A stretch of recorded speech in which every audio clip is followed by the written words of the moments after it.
प्रज्ञा को रील्स बनाने का बड़ा ही क्रेज है और वो दिन भर रील्स बनाती रहती है।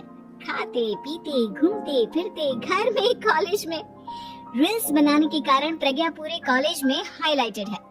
जहां उसकी रील्स सभी को पसंद आते हैं, वहीं मनीषा चिंता में डूबी रहती है। एक रोज जब खाते हुए प्रज्ञा रील्स बना रही होती है, तब मनीषा कहती है, एक मिनट भी चैन नहीं है इस लड़की को। ये नहीं कि खाना तो आराम से खा ले, लेकिन नहीं, अरे थोड़ी देर रील्स नहीं बनाओगी तो आसमान नहीं टूट पड़ेगा। अरे मम्मी, इसी को तो कहते हैं डिटर्मिनेशन। तुम नहीं समझोगी ये सब। भगवान, इस लड़की को सद्बुद्धि दे। जब देखो तब टेढ़ा बाका मुंह बनाती रहती है। मनीषा की बात का प्रज्ञा पर जरा भी असर नहीं होता और वो खाते खाते रील्स बनाती रहती है। दिन बीतने लगते हैं और देखते देखते प्रज्ञा का कॉलेज भी खत्म हो जाता है। आए दिन कोई ना कोई मनीषा को प्रज्ञा की शादी करवाने का सुझाव दे जाता है।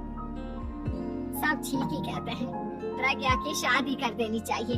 अपने घर के काम काज में व्यस्त हो जाएगी तो खुद ही ये रील्स और नाच गाना बंद हो जाएगा। मनीषा और प्रेम प्रज्ञा के लिए एक अच्छा लड़का ढूंढने लगते हैं और तभी विकी का रिश्ता प्रज्ञा के लिए आता है, जिसने प्रज्ञा को उसकी रील्स देखकर पसंद कर लिया था।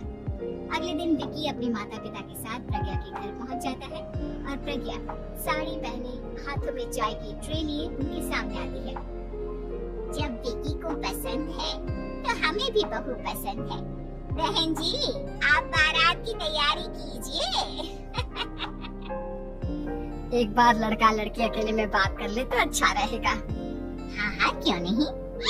मनीषा विकी को प्रज्ञा के कमरे में भेजती है, जहाँ प्रज्ञा पहले से ही रील्स बना रही होती है। तभी विकी कहता है, आ गए आपके साजन जी। हमारे साथ ये रील्स कंप्लीट करती तो और भी अच्छा रहता। अच्छा जी, अब आ ही गए हैं तो बना ही लेती हूँ आपके साथ। दोनों मिलकर रील्स बनाते हैं। जब वी मीट और तुरंत पोस्ट भी कर देते हैं। फिर विकी कहता है, जब आप साड़ी में चाय लेकर आई तब मुझे लगा कि कहीं मैं गलत घर में तो नहीं आ गया। अब सही है। दोनों की शादी पक्की हो जाती है और शादी के दिन भी प्रज्ञा रील्स बनाने से चूकती नहीं, यहाँ तक कि बारात के समय भी नाचते हुए रील्स बनाती है। सभी लोग प्रज्ञा की तारीफ के फूल बांध देते हैं और प्रज्ञा नाचती गाती अपने ससुराल चली जाती है। सब कुछ अच्छा चल रहा होता है। प्रज्ञा यहाँ भी दिन भर हर चीज की रील्स बनाती रहती है। लेकिन कुछ दिनों के बाद जब सुनीता कहती है, बहू, ये रील्स के साथ साथ कुछ काम भी कर लिया करो। वैसे तुझे और क्या क्या बनाना आता है? मम्मी जी, वैसे तो सब कहते हैं कि मैं सब कुछ अच्छा बनाती हूँ, लेकिन मुझे लगता है कि मैं मैगी अच्छा बना लेती हूँ। हाँ, कॉफी भी अच्छा बना लेती हूँ और मुंह तो सबसे अच्छा बना लेती हूँ। अच्छा अच्छा। सुनीता अपना माथा पकड़ लेती है और कहती है, बहू, कुछ खाना बनाना भी सीख लेती हूँ। मम्मी जी, मैं लंबी प्लानिंग कर रही हूँ। जल्दी ही मैं इतनी फेमस हो जाऊंगी कि मुझे पैसे मिलने लगेंगे। हम दोनों सास बहू राज करेंगे, राज। नौकर काम करेंगी और लोगों की तो लाइन लगेगी हमसे मिलने के लिए। तेरा दिमाग खराब हो गया है क्या बहू? हंसी मजाक तक ठीक है, लेकिन इस तरह घर नहीं चलते। जितना जल्दी हो इस घर के तौर तरीकों को सीख लो। प्रज्ञा मुंह घुमाकर चली जाती है और तुरंत उसी वक्त एक रील बनाती है। ये देख सुनीता का गुस्सा 7वें आसमान पर चला जाता है और विकी के घर आते ही सुनीता उसे सब कुछ बताती है। विकी भी अब प्रज्ञा की इन हरकतों से परेशान हो जाता है। तुम टेंशन मत लो मम्मा, मैं देख लूंगा। विकी कमरे में जाता है तो देखता है कि प्रज्ञा रील्स बना रही है। विकी बड़े ही प्यार से प्रज्ञा से कहता है, प्रज्ञा, इन सब के लिए मैं तुम्हें मना नहीं कर रहा हूँ, लेकिन फिर भी हर वक्त तो ये अच्छा नहीं लगता ना। समझने की कोशिश करो, मुझे भी तुम्हारा थोड़ा वक्त चाहिए। मैं जब ऑफिस से आता हूँ तो मुझे समय देने की जगह इसी में लगे रहते। तुम ज्यादा ही सोच रहे हो।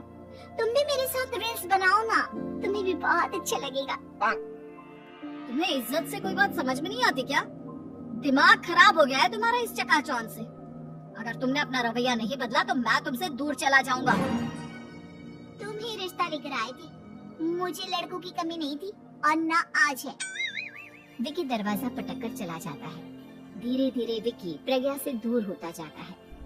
एक रोज मनीषा प्रज्ञा के ससुराल उससे मिलने जाती है।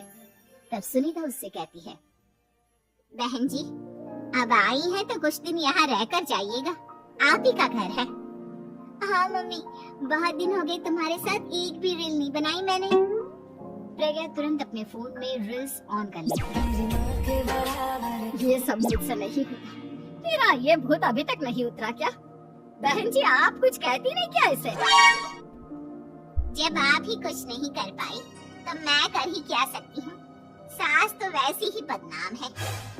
शाम को घर की लाइट चली जाती है और मनीषा प्रज्ञा से कहती है, मेरे घुटनों में बहुत दर्द हो रहा है, तो लाइट का कुछ इंतजाम करना बेटा। अच्छा कैंडल जला देती हूँ मम्मा।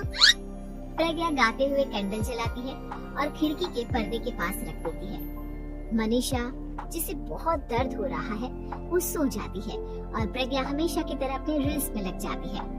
उधर कैंडल की वजह से पर्दा आग पकड़ लेता है और मनीषा के कमरे में आग लग जाती है। बचाओ, कोई है बचाओ! सभी भागते हैं और विकी कमरे की आग बुझाने में लग जाता है, लेकिन तब तक मनीषा आधी जल चुकी थी। मनीषा की हालत देख प्रज्ञा रोने लगती है। विकी मनीषा को तुरंत हॉस्पिटल ले जाता है और उसे एडमिट कराता है। विकी प्रज्ञा से कहता है, देख लिया ना, तुम्हारे इस नाच गाने की वजह से आज तुम्हारी माँ की जान जाते जाते रह गई। अब पता नहीं तुम और क्या चाहती हो। उधर डॉक्टर कहते हैं, इनकी हालत बहुत नाजुक है, आधे से ज्यादा जल चुकी है। प्रज्ञा रोती हुई मंदिर में जाती है और भगवान के आगे जाकर कहती है, भगवान मेरी माँ को ठीक कर दो, मैं कसम खाती हूँ हाथ से ये रील्स बनाना छोड़ दूंगी, बस मुझे मेरी माँ वापस मिल जाए। 2 दिन बीत जाते हैं और मनीषा खतरे से बाहर आ जाती है। पेशेंट अब ठीक है, आप लोग उनसे मिल सकते हो। सब कोई मनीषा से मिलता है और प्रज्ञा सबके सामने अपना फोन तोड़ देती है।